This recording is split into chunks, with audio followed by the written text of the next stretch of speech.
All right. Welcome to our group study on the hidden words. This book is, I think, unique among Baha'u'llah's writings in how it really needs no introduction and how the content really speaks for itself. I feel like it is helpful for many of Baha'u'llah's writings to give historical context, to sort of explain, help walk you through the argument. Sometimes outlining is helpful. Sometimes it's really helpful to know who Bahaullah was addressing and what the historical context is and so forth. The hidden words, I think, just stands alone and speaks for itself. Despite having said that, I'll say just a couple of things about it, although we don't know that much in detail about the circumstances of its revelation, except that it was in 1274 AH, that's the Islamic lunar calendar, which is 1857 or 1858. So this was several years before Baha'u'llah's formal declaration of his mission. It ranks among much earlier writings of Bahaullah. It was revealed in Baghdad while he lived in Baghdad after his retreat, his 2-year-long retreat to the mountains of Sulaymaniyah, which happened soon after his initial exile to Baghdad. So this was a period of rebuilding of the Babi community, which had really collapsed during that period. And it is said that, as Shoghi Effendi writes, he said that Bahaullah was inspired to write this as he paced, wrapped in his meditations, the banks of the Tigris River. So that's our one sentence sort of context. It wasn't written or revealed to anyone in particular, which makes it somewhat unusual among Baha'u'llah's writings. The title, The Hidden Words, is interesting. It used to be called The Hidden Book of Fatima, and then somewhat early in Baha'u'llah's ministry, it became referred to as the Hidden Words. And there's a little bit of context behind that, which may be a little bit helpful. The Hidden Book of Fatima was said to have been words spoken to Fatima, the daughter of Muhammad. After Muhammad's death, Fatima was disconsolate, and it is said that the angel Gabriel, to encourage her, spoke these words to Fatima, and the words were written down by Imam Ali. But it's kind of a mythical book, and no one ever saw this book that was supposedly revealed to Fatima, which supposedly consisted of these gem-like utterances, as consolation for the heart. But it was supposedly in the possession of the imams of the faith, the Shiite imams, and as among in their possession. And so Bahaullah saying this is the hidden book of Fatima, it's a bit of not so coded sort of pre-declaration of Baha'u'llah's intention. Saying, well, he must be connected to the hidden imam if he's saying this is the content of the hidden book of Fatima. So it ended up being retitled as the hidden words. So what's hidden about the words, I think, is that helps explain that piece of the title. So there is a bit of veiled declaration in the titling of it. In terms of the order of the hidden words, a word can be said because the hidden words, as you read them, of course, there's a beginning and an ending to them. But the original text of the hidden words in Baha'u'llah's own hand is held in the archives at the Baha'i World Center. And I looked online for an image of it because it's such a central work. I assumed that there would be an image online. I couldn't find one. But I can describe it to you, and Baha'is who go on pilgrimage to Akka can see it in the mansion of Baji in Akka. At least a very high quality reproduction. The original is safely stored in the archives. But it's on a rather large piece of paper let's say, a couple of 8.5 by 11s, if you imagine something around that size. And the hidden words are written in very small script, in no particular order, as though it were a handful of gems scattered on the page. Mm-hmm. So they're in all sort of directions, and each one is just a little blob of text that resolves itself when you look closely. And the important thing about that is that there's no formal beginning and ending to it. So the hidden words intrinsically have no order. So the ordering that you see when you read it was set at some early point by some scribe, and we don't know under what circumstances, who determined hidden word number 1 versus hidden word number 77 and so forth. And I say that because it's very tempting, especially in a study class, to read the hidden words and to look for the groupings and say, well, why are 1 through 6, seem to have a common theme, and 8 through 12 seem to have a common theme, that sort of a thing. And to the extent that there are thematic groupings in the hidden words, that was a later decision of the scribes, who then copied it and made it available to the friends. In terms of the position of this book among Baha'u'llah's writings, Shoghi Effendi describes it as Baha'u'llah's preeminent ethical work, as he describes Baha'u'llah's Book of Certitude, the Kitab-i-Gan, as his preeminent doctrinal work, as he describes the Seven Valleys as his preeminent mystical work. So that's another way to try to position the hidden words. Although as we read, and we'll see already, I think, in the first few Arabic hidden words, it goes well beyond ethical exhortations to content of a far more mystical nature. As I read the hidden words, I look at it as saying, I try to group and organize things myself, of course, and the way I kind of group it in my head is the hidden words say something about God, they say something about ourselves, and they say something about others and our relationship to others. What they end up saying about God and what they say about ourselves, there's a very interesting overlap between the two. And what they say about others is truly, I think, that ethical foundation that Shoghi Effendi was referring to. Very interesting about the hidden words is that there's no mention, unless I could be proven wrong as we go through it again. I don't believe there's any mention of the prophet in the hidden words. So you have our relationship to God, our relationship to others, but there's no explicit discussion of the station of the prophet, or as Baha'is call it, the manifestation. It's almost sort of taken out of this particular text. So I've just passed out a set of quotations, which at certain points we might refer to these to help supplement the points made in the hidden words.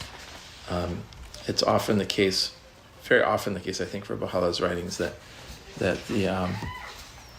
his earlier, later writings sometimes speak to each other, throw light on each other. Sometimes restricting oneself to one particular quotation gives a kind of one-dimensional sense, and the real three-dimensionality of it is only visible when you read across different time periods and different tablets. So this is this small compilation is one attempt to provide some of that three-dimensionality, especially to this idea about the divine spark within the soul, which emerges very in the early Arabic hidden words. There's so much more written about that sort of divine nobility of the soul, the nature of the soul, the essential unknowability of the human soul. Yeah, I think it might be helpful actually to look at the subtitles that you chose. Sure. Just very quickly, you chose basically 7 themes in this compilation. Mm-hmm. So do you want to just read them? Sure. I mean, one theme is that the soul is our essential reality, as apart from, of course, our body, but not necessarily in the Cartesian dualistic sense, as we'll see. In terms of the origin of the soul, it's described as being an emanation from God, in a way, God's own description or remembrance of his own self. It's an array of that divine self-description in some mystical sense. But although it can be described in these kinds of metaphorical terms, the essence of the soul also can never be comprehended. So we have to take a humble step backwards whenever contemplating this topic and realize that we are left only with metaphors and approximations to a reality which ultimately is incomprehensible. Another section, this is section 4, on the nature of the soul as an intelligible reality or non-material substance. Another section on the soul being exempt from space and time. I think there may be only 1 or 2 quotations there. That the divine light or divine love is deposited within the human reality is a major theme that's found so poignantly in the hidden words, but also is very often found in other tablets as well. And finally, and related to that, the idea of the human reality being a mirror for the divine reflection is a theme which also is found a lot in the Baha'i writings, and it's really interesting and instructive to pull together various quotations on that theme. I hope to be speaking less and less as these sessions go, but let's start. Let's jump in. Should I read the preamble? Yeah, please. Part 1 from the Arabic preamble.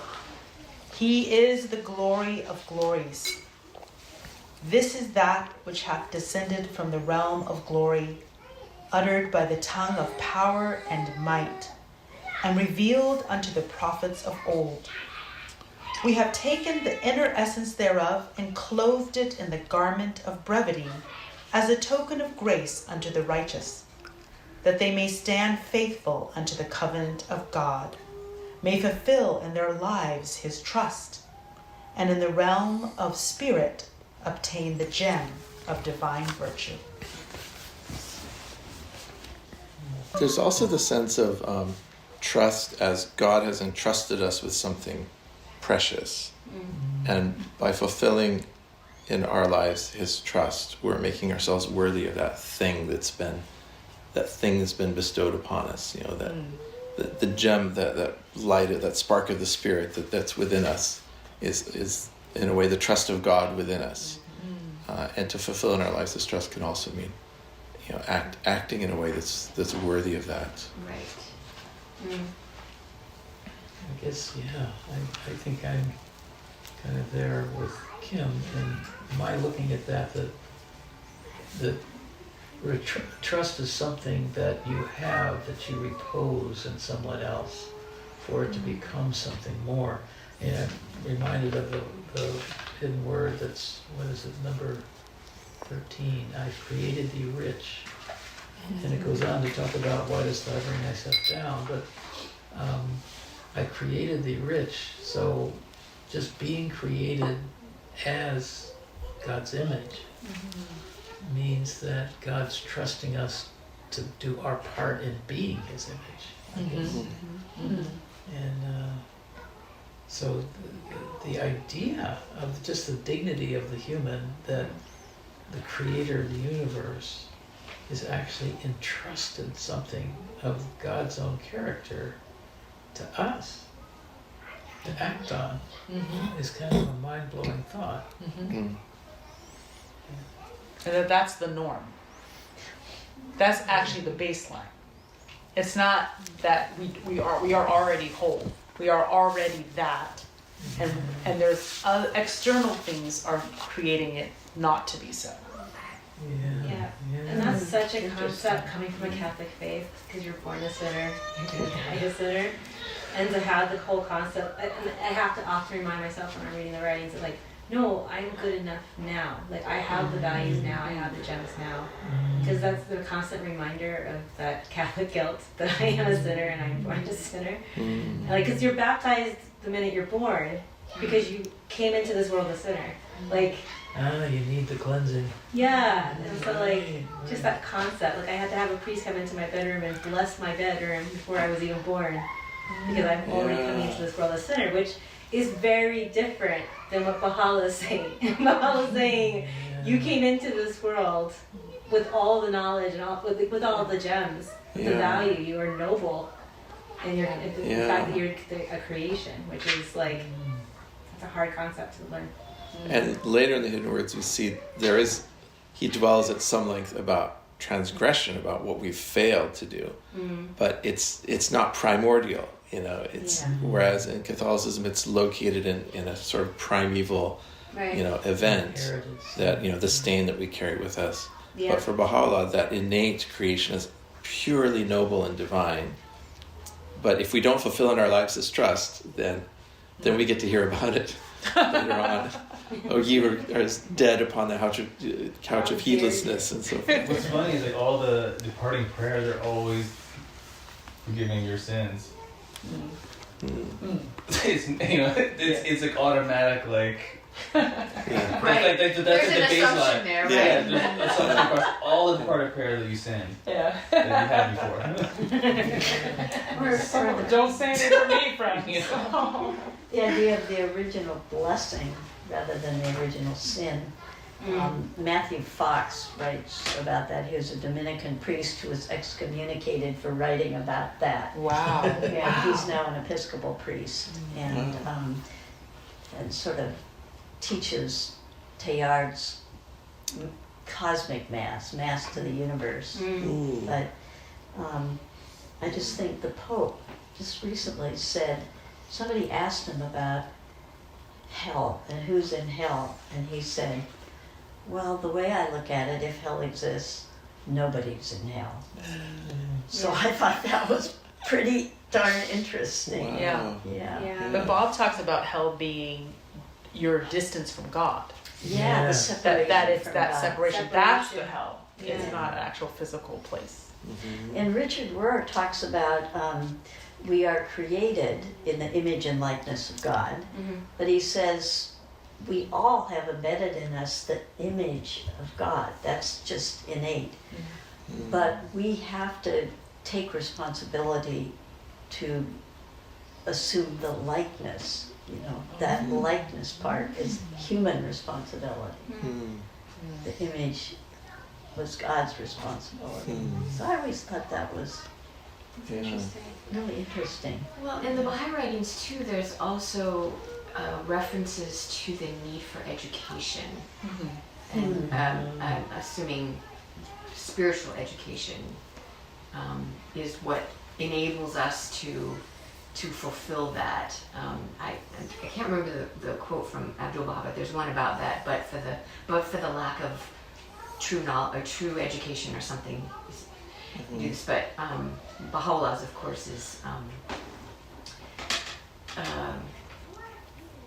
regard man as a mine rich in gems, Inestimable of value. inestimable value. Education can alone cause it to reveal its treasures and enable mankind to benefit therefrom.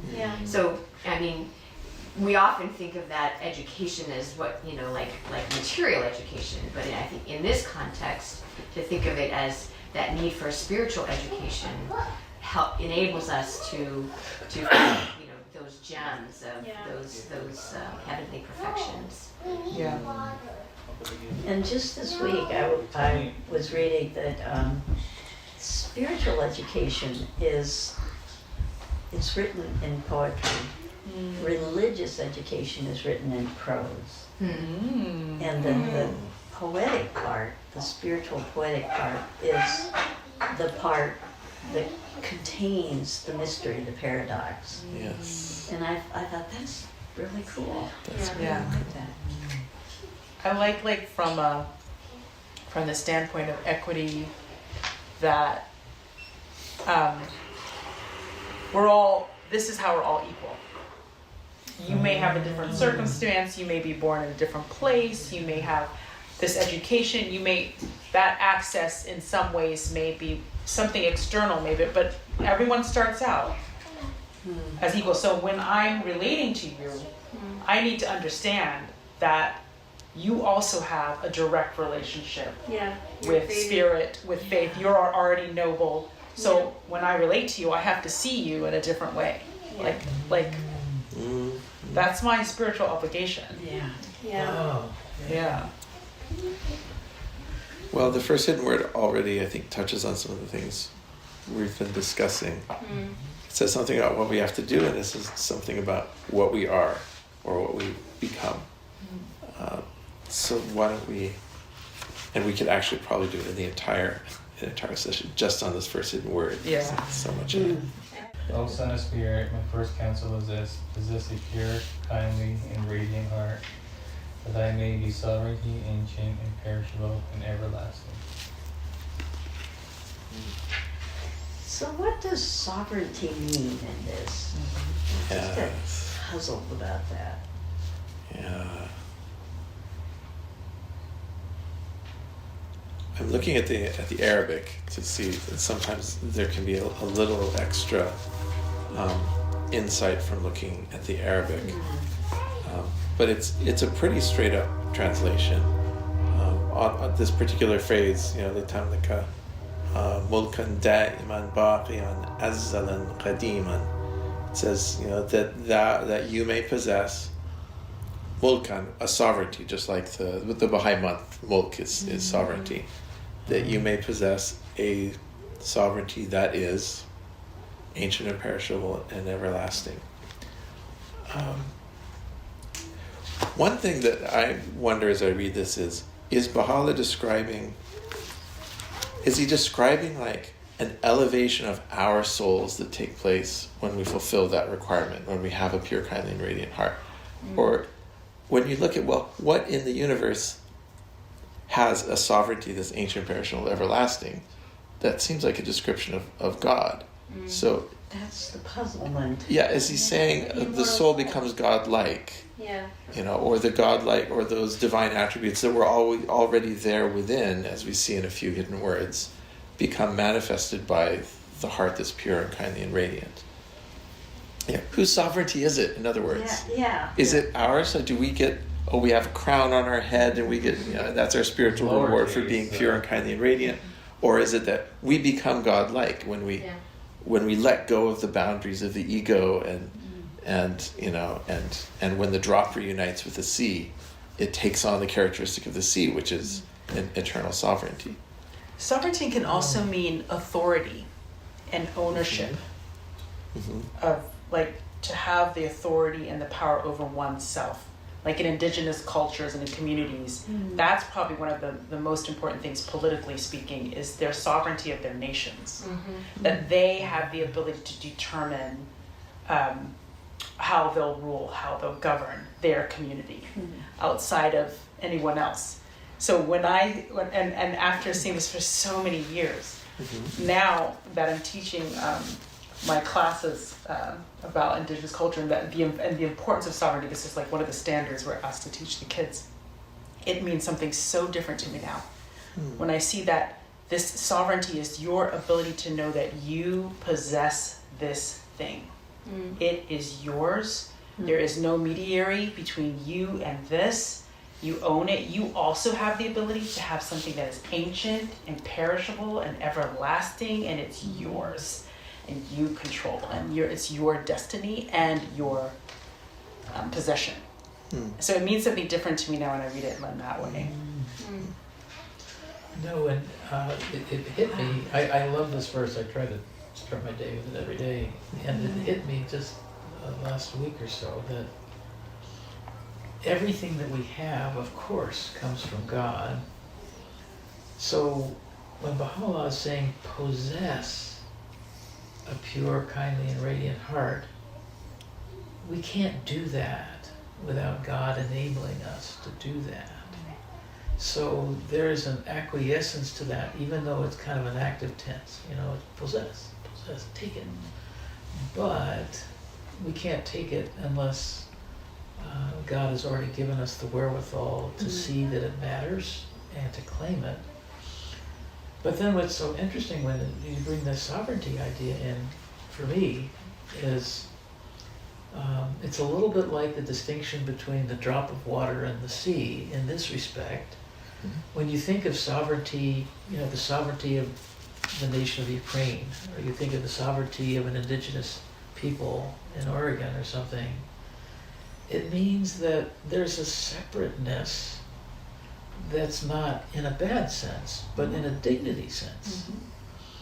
And I think of sovereignty. I was having this wonderful conversation with Roger the other day. I said to him, Roger, talk to me about why all of these manifestations, not just Bahaullah, but Jesus, God, hallowed be thy name. What is it about the names? Names. Everything's about names. What's that about? And his interpretation was that, God directed Adam to name all of the things. So here's this sort of amorphous, completely fluid interconnections between what's coming into your senses, and yet you see distinctions.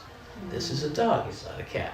This is, that Adam, human beings, have the task of seeing how things, one from another, are actually different. And his sense was that this is one of the things that names me. So when I bring that insight, as it were, to this, it's like sovereignty means that that which is encompassed in a name has its own integrity. And God gives us the gift of seeing, the side-by-sideness, as it were, of different things that God has created. And by entrusting us with naming them, we get to participate, in some sense, in the creative work of God and participating in the world of creation. All these things are being different. So anyway, the point being that for me, sovereignty is realizing the dignity of things being different. And if it's an ancient, imperishable, and everlasting sovereignty, that's an incredibly big deal. So, as I'm looking at the Arabic, there's also a really interesting play on words that connects the first and the second half of this hidden word. So the first half, he says, possess. Pure and kind of, that thy may be a sovereignty, ancient, imperishable, and everlasting. But the Arabic words are actually, they're all the same. So he says, amlika is the word, and it's all based on a triliteral root system. So the three letters are M, L, and K. Malik, which means to possess something. It also means king, because a king in Arabic is someone who possesses everything. But you can also possess something. And when Bahaullah says, possess a pure, kindly, and radiant heart, he says, amlika qalban jayidan hasanan munira litamlika mulkan. So that triliteral root of possession appears 3 times in the hidden word, but it's completely invisible in the English translation. So one way to maybe retranslate it so you kind of hear the repetition, he's saying, possess a pure, kindly, and radiant heart, that your possession may be an ancient, imperishable, and everlasting possession. But you can also translate, because of the relationship to kings and sovereigns, you can also translate the word mulkan here as a sovereignty. So he's saying your possession of this pure, kindly, and radiant heart is equivalent to possessing this ancient, imperishable, and everlasting possession, or sovereignty. I don't know if that helps or adds light or well, it sounds like maybe one way of understanding what you just said is that to have the dignity in responding to God's directive that we possess these things means that in the possessing, we give them this honorific, we give them this sense of kingship, almost. You can think of this book like a contract between you and God, because this is a covenant, right? So if you fulfill the contract with what is in this book, essentially, in return, you will, receive divine confirmations, or, whatever, anything that comes with that. So your soul progresses as it should, and so on, So that's the way I look at it, it's almost like a contract between you and God. Yeah, and it's interesting that he brings out the concept of covenant of God in the preamble. This is an expression of that ancient covenant, symbolized by the rainbow to Abraham, and in different ways to different prophets. But the essence of that covenant is a relationship with the divine, where something is expected from us, and something is granted when that expectation is met. Yeah. And so, in a way, the first hidden word is like the essence of that covenant. Right. Yeah. This is what's expected, and this is what is granted. It's sovereignty, but spiritual sovereignty. Yeah. Should I go? Yeah. O Son of Spirit, the best beloved of all things in my sight is justice. Turn not away therefrom, if thou desirest me, and neglect it not that I may confide in thee. By its aid thou shalt see with thine own eyes, and not through the eyes of others, and shalt know of thine own knowledge, and not through the knowledge of thy neighbor. Ponder this in thy heart, how it behoveth thee to be. Verily justice is my gift to thee, and the sign of my loving kindness. Set it then before thine eyes. This is my most powerful one of the most powerful ones.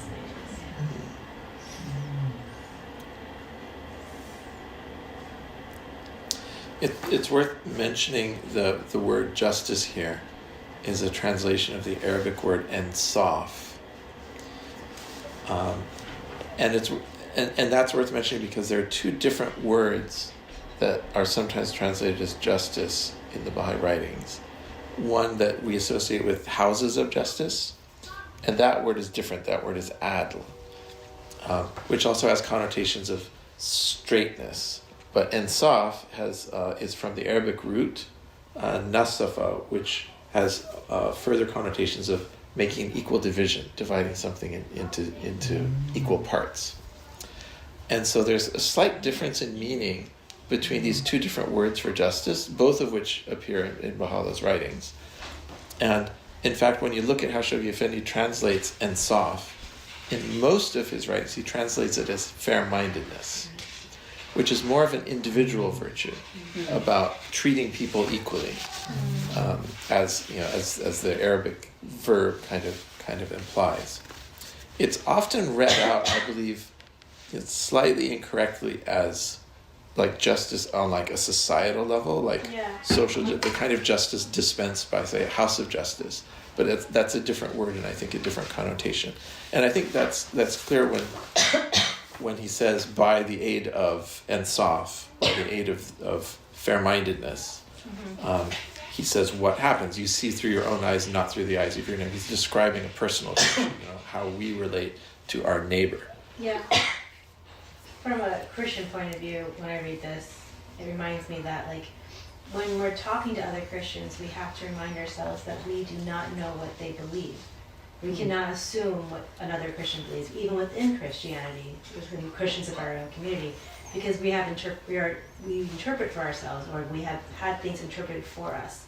And so, in many aspects, so when other Baha'is ask me, how do I talk to other Christians, I always have to remind myself that even when I was a Christian, I didn't know what other Christians believed. Because I went to a Christian school and we all had distinctions between us. And I remember the first time we were in a class and we learned about wine, for instance. Just the whole concept of wine. We came out of the class and 5 of me and my friends, some of them didn't talk to each other for a week because some of them took it literally. We must always have wine at communion. And other people were like, well, what if someone's an alcoholic? They can't drink wine. It's but Jesus drank wine, but he didn't have water back then. It's this concept, right? Of taking things literally and not thinking for yourself and allowing others to think for you. I think that plays a huge role in what people believe. And so when I read this, it reminds me that I always was asked to think for myself. Always question, and in those moments it felt like I was doing something wrong, but now I realize it's because I was asked to question. I was reminded to question, because questioning means that I get to think for myself and others don't get to interpret for me.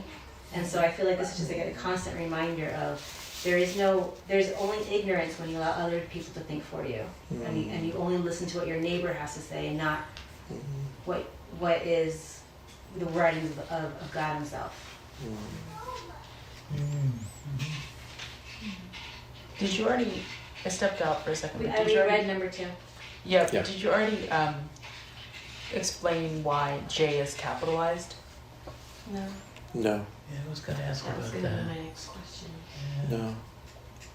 Well, there are no capital letters in Arabic or Persian, so these are all interpretive decisions. But Shoghi Effendi would make that decision. Yeah, Shoghi Effendi Must have been kind of reason. personifies it almost as he capitalizes everything having to do with the first or second tier of the rings of the Baha'i ring stone symbol. In other words, anything having to do with God or everything having to do with the manifestation of God or anything related to the prophets of God or anything above this world in the sort of ladder of divinity. That's the general translation. I don't know. Rule is to capitalize those words. So here it's very interesting because he normally doesn't capitalize. Well, he doesn't virtues. capitalize it the second time in that same quote. Right, which Yeah. is why Was it to the first me, time? when I always But read not the this second as, justice with a capital J seemed like social justice to me. That's what I always thought, but you said that's not the right word. So, It's more fair-mindedness. So, yeah. yeah. Yeah. I mean, social justice is a huge focus in the Baha'i faith, but I don't think it's derivable from hidden word number 2. There's Well, other then- tablets where that it is a focus. If it is capitalized, I think of it more like the best beloved of things in my sight is justice. Justice is then a divinity. It is something of divine origin and not necessarily the justice of laws. Not a material justice, but one in which you are discerning a situation based on a spiritual, through a spiritual lens, not one of a material lens of righteousness or wrong, good, bad, but maybe mercy, love. There's I think another example, if memory serves, where Shoghi Effendi does the same thing, and there's a tablet of Bahaullah where he refers to trustworthiness. Maybe that wasn't even Shoghi Effendi who translated that, actually. But there's a tablet of trustworthiness where Bahaullah says he had a vision of trustworthiness on a pillar of light. Personifies. And I think that T is also capitalized there. Sometimes it can just be capitalized for emphasis. Yeah, maybe it doesn't mean I don't everything. like that. I want to rule. I learned that it's like the J, it has something to do with like a God, the figurehead concept versus. Because even in the Bible, the W is capitalized when it talks about we.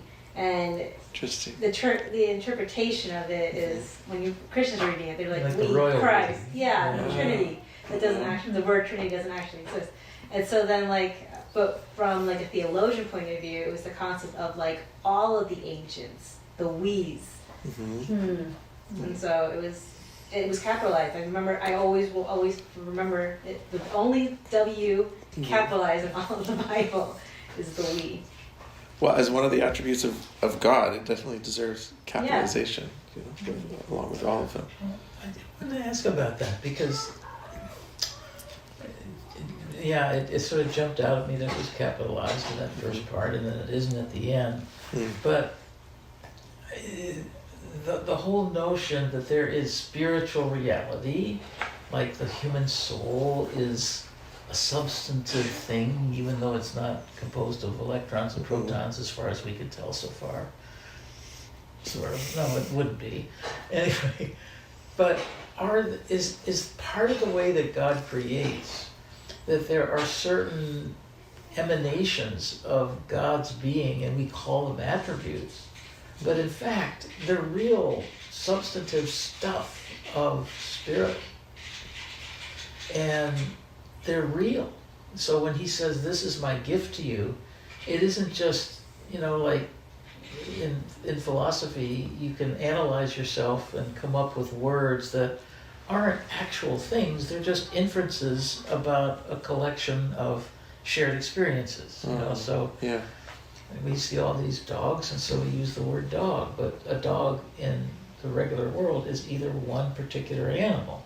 But in the spiritual world, is it possible, as part of what we're learning from Bahaullah, that there are actual things of spiritual substance, like humility justice, kindness, that are real things that come from God and are implanted in us. That we either suppress or we cultivate, whatever we do with it, but they're actually real. They're not just concepts. That's what came to my mind. I started thinking to myself, well, if we're talking about Martin Luther King on his way from Selma, and his whole heart is just absorbed in justice, that there's something real from God that has burst into life in him, and he has to do this march. Because it's real. It's not just, will I do it or won't I, making choices, and of course all of that is also true. But there's something substantive that's of a spiritual nature that actually is given to us by God. It's not just a descriptor, which I would puzzle over the word attribute, because does that mean that it can't be an actual substantive thing? It's just a feature, a sort of a way we draw conclusions about inferences of shared experiences. I don't know. It's a great question. It reminds me of what William James, the American philosopher and psychologist, said about the Platonic forms. And I can only paraphrase it, but he had this beautiful paragraph where he describes the Platonic forms as, inferences that people made about realities that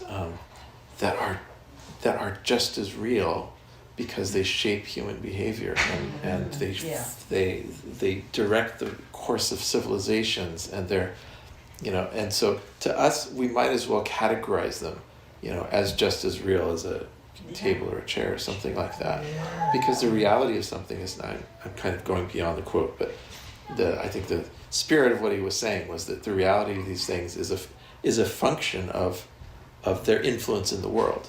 Right. And he was saying, these Platonic forms, whether or not you want to get into the nitpicking metaphysical question of, well, are they real or are they just a concept? Look at what they do in the world. Yeah. That's what makes them real, and that's kind of the pragmatic, that's kind of the argument for pragmatism. Grammatically, they're nouns. That's right. So it's a thing. People, places, thing. Yeah. Idea. And, although Thomas Aquinas says that God is a verb, right? well, that's Yes, the next one. that's a great one. Yeah. Another wrinkle. But anyway. Thomas Aquinas said that. Oh, that's great. Something around All the way that. back, When you meet Kent, you can ask him about that. Kent Bertner, he's a real lover of Definitely have to arrange a Barbara, meeting. do you see that bowl next to you? Is that book right? Yeah, that one right there that you just touched. Can you look that up for a second? What is that one? What is God's name? Yeah, no. There's another book. below. Yeah, Where is God? That one. Where is God? Yeah. That book is Fire. the idea. Oh, it's awesome. Yeah. That book is the idea that God is a verb. Oh, Yes. Oh, cool. Oh, yeah. In a She's read children's that book, to it my captures in like 10 teenage pages friends. that notion of how God acts in the world. Yeah. It's Love. Is that the one, how does God get things done? Or is Yeah, that a different book? Oh, pretty yeah. much. There's a Yeah. trilogy Yeah. of these Okay, books. that's good. Yeah, and they're Are all these great. my books? No. I don't think so. I think a rabbi wrote that one. But I could be A wrong. rabbi wrote. I could be Wow. wrong. O Son of Man, veiled in my immemorial being and in the ancient eternity of my essence, I knew my love for thee, therefore I created thee, have engraved on thee mine image, and revealed to thee my beauty. Was it? Oh my goodness.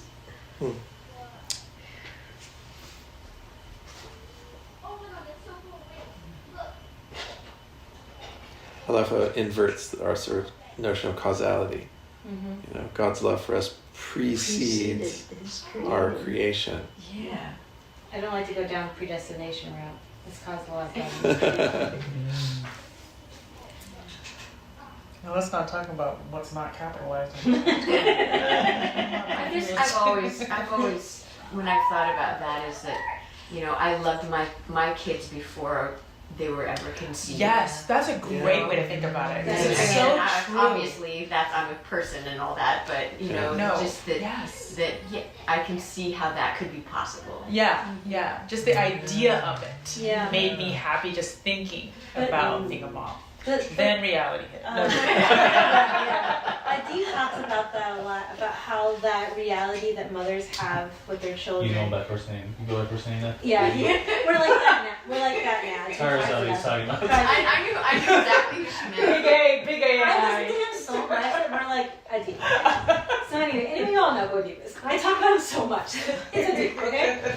But he talks a lot about how the analogy of the mother and the child is such a great concept for understanding God and humanity. Yeah. Because, like, chemically, I loved him before he was a thing. Yeah. You know, like immediately I had all of this massive amount of hormonal love, and it was like, you know, it's just that concept. It's like, it's just there's no way to describe it until you feel it.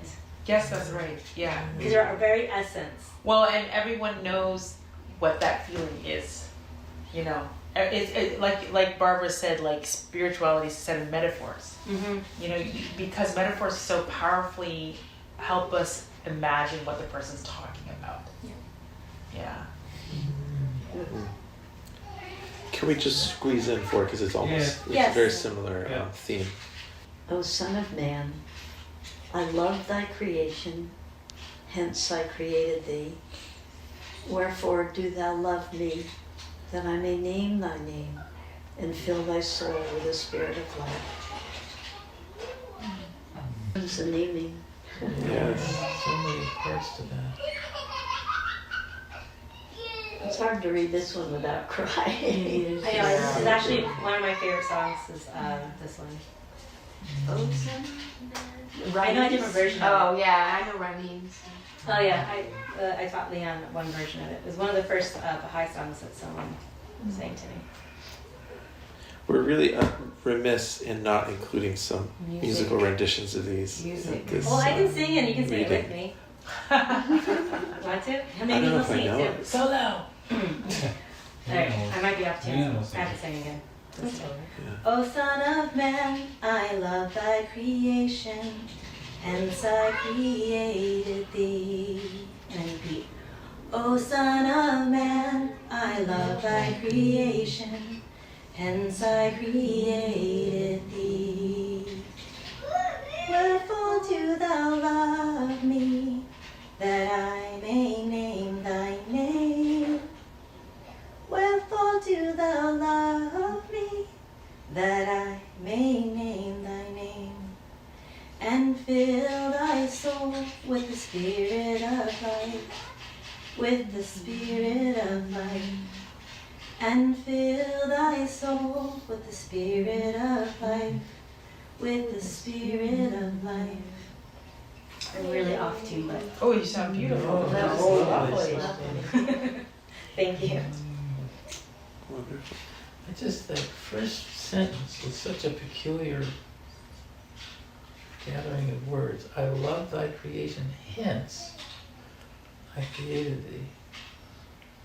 So I created thee, I brought you into being. That is a result of I love bringing thee into being.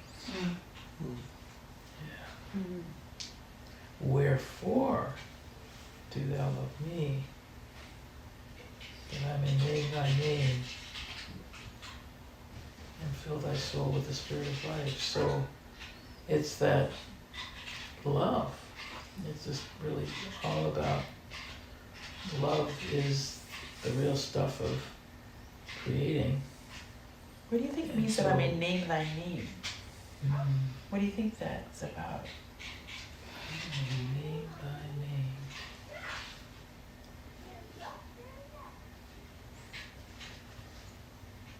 Acknowledge, maybe. Yeah, I mean, it's Acknowledge you. to the Son of Man. So it's Oh, so name means like calling call your out. name. Yeah. calling Oh. To see you, well, you know, this is Roger's point, not mine, but you are different.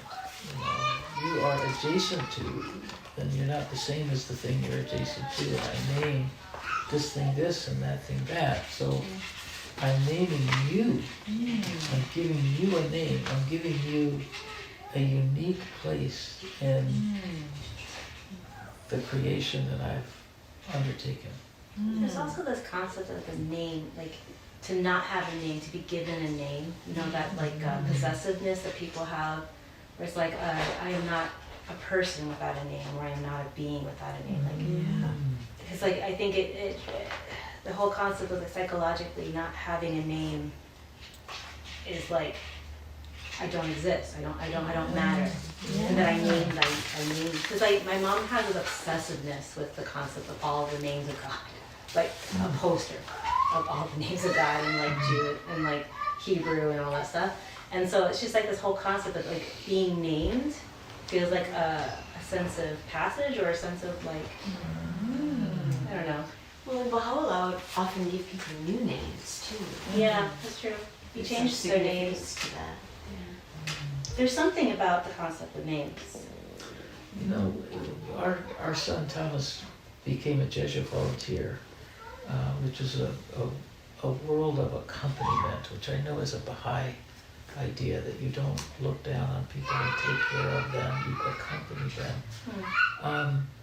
But part of what the JVs, the Jesuit volunteers, would draw out of in the process of their getting oriented toward living a life of being there with others, whether it's, you know, a homeless shelter or battered women or whatever, is that the whole point of being a human is to banish anonymity. You know, that's somebody who is going to be walking through the streets and maybe there's a homeless person. You don't know their name, they have a face, so they're human, sort of though, because you don't know their name. Yeah, are you human if you don't have a name? That whole concept. Exactly, that's your point, that in a certain sense, when you finally get to know someone and you learn their name, their humanity, be there instead of just, you know, I think, you know, what JVs will say after they've lived a life of service that way for a year or 2 years, in Thomas's case in Peru, is they're just, you can never actually not notice the human in a human, even that you don't know. There's a gift in that. So it becomes, the eye is you are seeing them through God's eyes. To love another person is to see them with the eyes of God. That's a great way to put it. So then it's like that I may name thy name, meaning the God in me, or God gets to name us, or I see you and through divinity, like that I may name thy name. It's interesting, like linguistically what's going on. It's easy to lose sight of the profound distinction because they're all words and it's just a string of consonants and vowels and all of that. But most of the words we use are everyday words that have dictionary definitions and so forth. But proper nouns are like, they're a different order of language, you know, because whereas the word dog refers to a category. You know, when you name your pet, you're elevating it to something we only do with other human beings. And the name that we name human beings it specifies one instance out of a category. And that's like a very, I think, special kind of leap that's made, you know, imaginative leap and cognitive leap that's made when you have proper nouns versus just the other words of language that usually fill our ears. And one of the distinctions is between noticing and loving. As soon as you give that dog a name, you've entrusted it with a piece of your heart. And we're in that, you know, this grouping, if there is a intrinsic, you know, grouping of hidden words here, on the divine love, you know, and how that divine love is connected with, you know, the naming of our name. And maybe next week we could start with section 6 in the handouts on this very topic of that divine love which resides within. For me, it's really powerful.